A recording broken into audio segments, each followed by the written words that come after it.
Sure. Here's an emotional and inspiring 3,000-word short story based on the title. Meghan Markle calls Trump enemy of women, then Karoline drops one sentence that changes everything.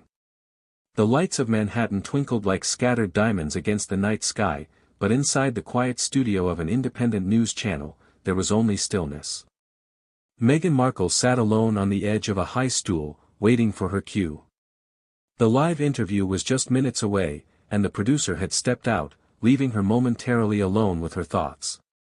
She stared at the muted screen ahead of her, watching a loop of recent news stories, political tension, women's rights marches, poverty statistics flashing like a slow bleed across the screen.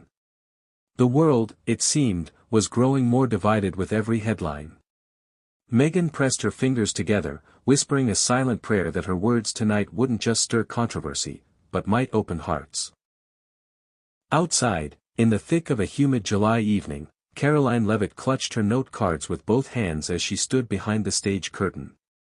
A rising voice in conservative media and a former White House staffer, Karoline was sharp, composed, and fiercely loyal to her values. She knew this segment would be controversial, maybe even explosive. But something inside her felt different this time. Not nervous. Not aggressive. Just uncertain. The debate had been planned for weeks, two public figures, two vastly different views, discussing women's rights, leadership, and the future of political discourse. But as the camera light turned red and the host welcomed them on air, no one could have predicted what would come next. "Thank you for joining us tonight," the host said. "We're honored to have Meghan Markle, philanthropist and advocate, and Karoline Leavitt, political commentator and strategist. We'll be diving deep into the conversation around gender equality, particularly in leadership roles and politics." Meghan offered a warm smile, but her eyes held gravity. Karoline nodded politely, her face unreadable. Then came the question. "Meghan, you've recently said in a podcast that you believe former President Trump is, quote, an enemy of women.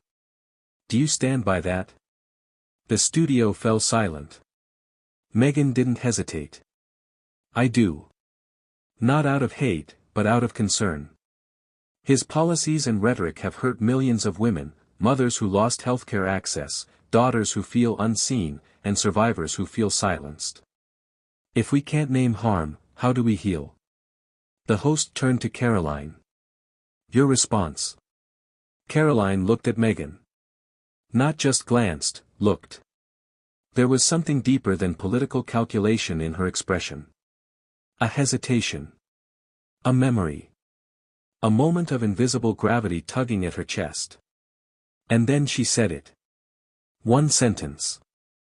Soft. Unexpected. Clear as a bell. "My mother was one of those women." The host blinked.